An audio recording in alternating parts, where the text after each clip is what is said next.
ওয়াজ মাহফিলে এলাকার ইমাম সাহেবরে বসাইয়া দেয় জহুরের পরে মাইকলার সামনে,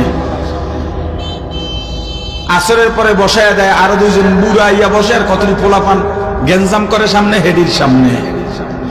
এলাকার আলেমদেরকে এভাবে আর ছোট করবেন না। আপনার এলাকার আলেম দিয়েই মাহফিলের আয়োজন করেন, কুয়াকাটা দিয়া লাখ টাকা দিয়া ভাড়া করিয়া কোনো হুজুর আনার দরকার নাই।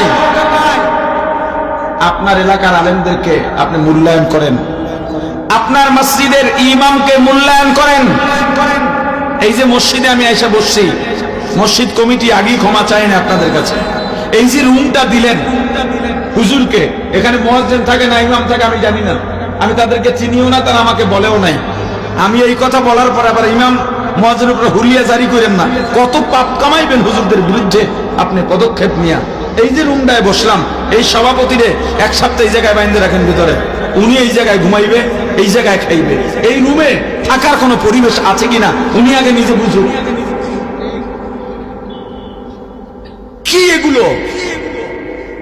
আলেমদের সম্মান এভাবে কেন হবে? এইভাবে কেন অপমানিত করতে হবে? আলেমকে এই সমাজের জন্য বোঝা নাকি? ইমাম সাহেবের কাছে গিয়ে কয়, হুজুর আমার ছেলের জন্য দোয়া করেন, মাস্টার্স কমপ্লিট। কয় কি দোয়া করতাম? কয় একটা ভালো চাকরি যেন পায়।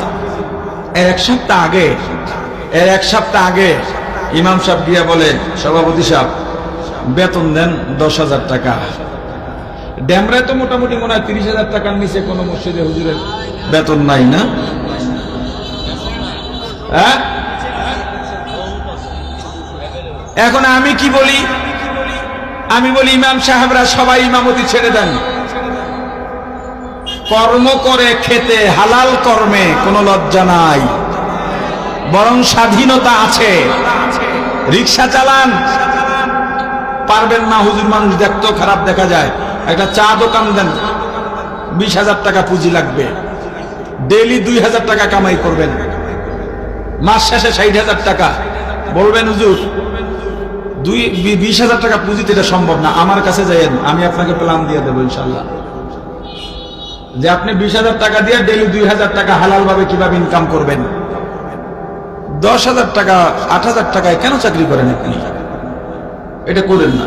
নামাজ পড়াবে সভাপতি, আজান দেবে মুয়াজ্জিন, খাদেম হবে ক্যাশিয়ার। এখন আগের সপ্তাহে ইমাম সাহেব গিয়া বলছে আমার বেতনটা বাড়ান দরকার, ছেলের স্কুলের খরচ, মাদ্রাসার খরচ, এখানে বেতন ফি বাইরে গেছে, দ্রব্যমূল্য ঊর্ধ্বগতি, সবকিছুরই খরচ বেশি। আমি তো আপনার মসজিদে কালেকশন করে করে ছাদ বানাইয়া দিলাম, আমি তো কালেকশন করে করে টাইলস লাগাইয়া দিলাম, আমি তো কালেকশন করে করে রুমটা সুন্দর করলাম। আপনাদের রুমটা কত সুন্দর করছেন, অথচ আহেন সপ্তাহে একদিন, আর আমি থাকি 24 ঘন্টা। আমার রুমটায় তেলা পোকায় ভরা, আমার রুমটায় মশায় ভরা, আমার রুমটা ইন্দুরে, এইটা আমার কাপড় কেটে লায়, আছে না নাই? সভাপতি কয়, বেতন হুজুরকে এত লাগে না, হুজুর তো বরকত আছে, বেতন কম কিন্তু বরকত আছে, অপেক্ষা করেন। ইমাম সাহেব মৌকা পাইয়া গেছে, সভাপতি কইছে দোয়া করতে, বলার লইয়া ভালো চাকরি। নামাজের পরে সবাইরে বসতে বলছে, ইমাম সাহেব দোয়া করতেছে, আল্লাহ সভাপতি সাহেবের ছেলে এমএ পাস করে বেরিয়েছে, ভালো একটা চাকরি চাই, আমি কি বলবো?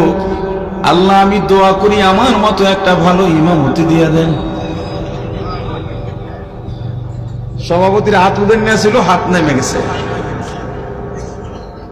পুরা রাগে ফায়ার। মেয়ে আপনার এই দোয়া করতে বলছি, কেন আপনি না বললেন আমার চাকরি দেয়, বরকত আছে।